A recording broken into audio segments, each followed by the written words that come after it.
तन कोलेट होई कोचिंग में भेंट होई।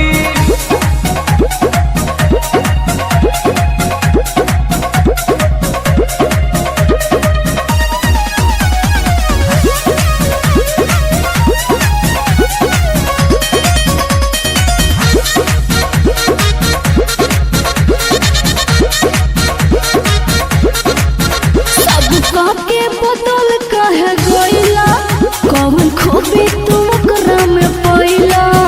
अब मन भर गइल तोहार तू तो नजर दसरा पकैला।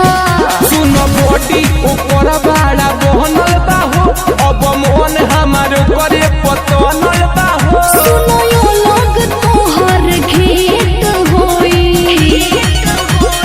ओकरे से मामला सेट होई कोचिंग में भेंट होई। अब नहीं तन कोलेट होई कोचिंग में भेंट होई।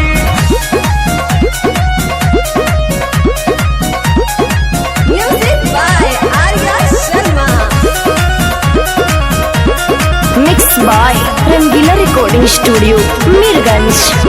चले लिहलो संगे घुमा के दिल तोड़ा तारा तत धरा के। एक दिन हमरा तू तारा हचैता पछता के।